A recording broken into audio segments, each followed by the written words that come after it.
कंकाल का रहस्य। चौरा गांव के खेतों में इन दिनों खुदाई का काम चल रहा था।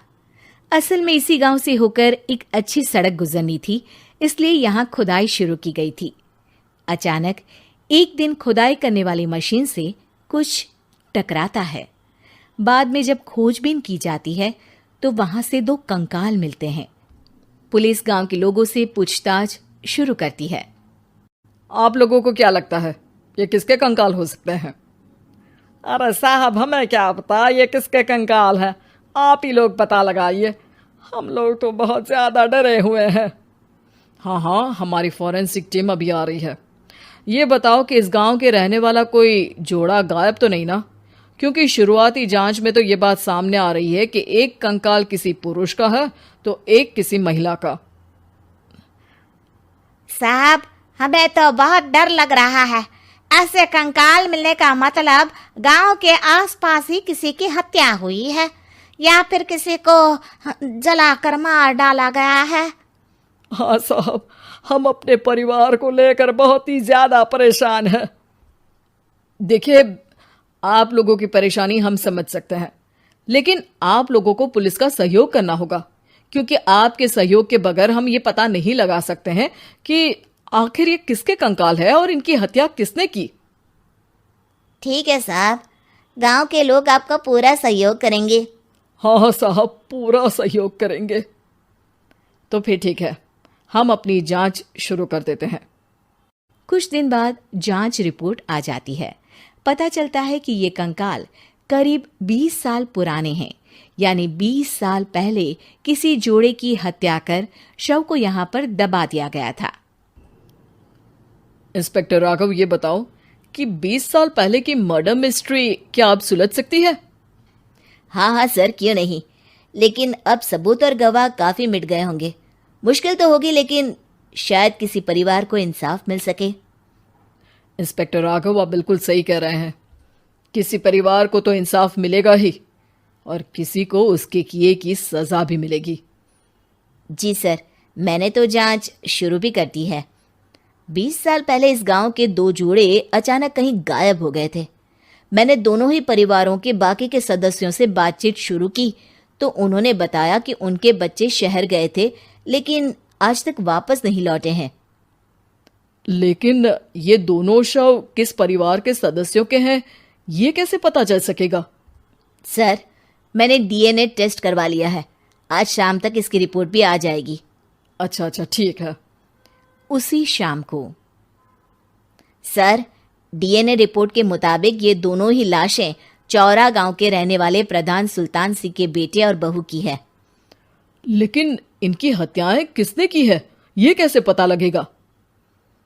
इसी का तो पता लगाने की कोशिश में जुटा हूं सर। आज सुल्तान सिंह से मिलने भी जा रहा हूं। मेरा बेटा और बहू तो मेरे लिए सिर्फ यादों में ही रह गए थे। हमें उनकी लाशें तक नहीं मिल सकी थी। आज 20 साल बाद उनके कंकाल मिले हैं। मैं अब किसके लिए जीऊं?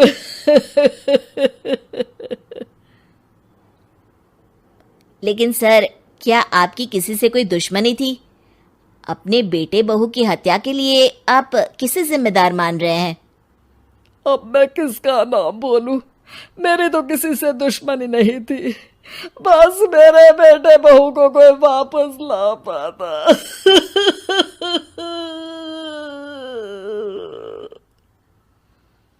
इसके बाद सुल्तान सिंह फूट फूट कर रोना शुरू कर देते हैं। सर, अब आप इनका अंतिम संस्कार करवा सकते हैं। कम से कम इनका शरीर ना सही, इनका कंकाल तो आपको मिला है। लेकिन हाँ, अगर आपको कुछ भी याद आए तो जरूर बताइएगा। मेरी तो बेटा अब उम्र हो गई है, लेकिन मेरे बेटे और बहू के हत्यारों का जरूर पता लगाइएगा, क्योंकि जब तक हत्यारे पकड़े नहीं जाएंगे मेरा मन नहीं मानेगा। सर, हमारी पूरी कोशिश रहेगी हत्यारे को पकड़ने की। लेकिन एक बात बताइए, उस वक्त आपको किस पर शक गया था? उस वक्त मेरे एक ड्राइवर को पकड़ा गया था, लेकिन सबूतों के अभाव में उसे छोड़ दिया गया था। अच्छा, और ड्राइवर पर कैसे शक हुआ था? क्योंकि उस दिन ड्राइवर छुट्टी पर था। उस समय लेकिन लाश क्यों नहीं मिल सकी थी? उस वक्त पुलिस ने बहुत कोशिश की थी, लेकिन दोनों की डेड बॉडी नहीं मिल सकी थी। ठीक है, हमारी तफ्तीश चल रही है, मैं फिर आऊंगा।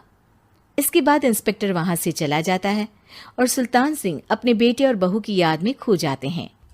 कुछ दिन बाद सुल्तान सर, एक बात बताइए, जब आपके बेटे बहू की हत्या हुई थी, उसी के आसपास आपके ही गांव का रहने वाला एक और जोड़ा उसी वक्त गायब हो गया था ना? हाँ सर, अलका और अभिषेक, वो भी मेरे बच्चों जैसे ही थे। तो फिर वो कहाँ है? उनका भी आज तक पता नहीं चल सका, लेकिन बताते हैं कि कुछ साल पहले अभिषेक को गांव के ही किसी आदमी ने मुंबई में देखा था, लेकिन फिर वो गायब हो गया। यानी अभिषेक और अलका की हत्या नहीं हुई थी, बल्कि उन्होंने किसी वजह से खुद ही गांव छोड़ दिया था। हाँ, हो सकता है, क्योंकि अभिषेक मेरे बेटे संतोष का अच्छा दोस्त था और उसका मेरे घर भी आना जाना लगा रहता था। हो सकता है कि उसने मेरे बेटे और बहू के बारे में सुन लिया हो और ये गांव छोड़ दिया हो सकता है। उनके परिवार का कोई अब नहीं रहता क्या इस गांव में? अब तो कोई नहीं रहता। एक चाचा थे, लेकिन उन्होंने भी अपना पुश्तैनी मकान बेच दिया है। वो भी अब कहीं शहर में ही बस गए हैं। ओह, अभिषेक और अलका के बारे में भी पता लगाना होगा। हो सकता है कि वही इस हत्या के बारे में कुछ बता सके। हो तो सकता है, लेकिन वो बेचारे तो खुद ही वक्त के मारे थे, वो क्या बताएंगे। फिर भी सर, जब केस दोबारा खुला है तो जांच तो करनी ही पड़ेगी, और इस बार तो लाशें भी बरामद हुई है। कुछ दिन तक लगातार तफ्तीश चलती रही। एक दिन थाने से सुल्तान सिंह को फोन आता है। हाँ, कौन बोल रहा है? सर, मैं कांस्टेबल तुलाराम बोल रहा हूँ थाने से। आपको थाने आना पड़ेगा। थाने? लेकिन क्यों? सर, किसी की पहचान करवानी है। अच्छा ठीक है, मैं दोपहर तक पहुंचता हूँ। सुल्तान सिंह दोपहर में थाने पहुंचता है। कई पुलिस के अधिकारी वहां मौजूद रहते हैं। सर, आपके बेटे की हत्या का रहस्य आज शायद सुलझ जाए। अच्छा इंस्पेक्टर राघव, पर वो कैसे? सर, उस आदमी को देखिए, क्या वही अभिषेक है? सुल्तान सिंह की आंखों में हैरानी से आंसू आ जाते हैं। हाँ सर, यही अभिषेक है। ये आपको कहाँ से मिला? सिर्फ अभिषेक ही नहीं, बल्कि इसकी पत्नी अलका भी इसके साथ है। मैडम, जरा अभिषेक की पत्नी को लाइए। जैसे ही अलका को पेश किया जाता है, सुल्तान सिंह जमीन पर गिर जाते हैं। सुल्तान सर, क्या हुआ आपको? आप अलका को देखकर गिर क्यों गए? सुल्तान सिंह सर पकड़कर बैठ जाते हैं। ये अलका नहीं, बल्कि ये तो मेरी बहू रितु है।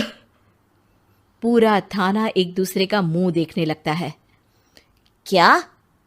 इसके बाद हर किसी को दो कंकाल और हत्या का रहस्य समझ में आ गया। अभिषेक और रितु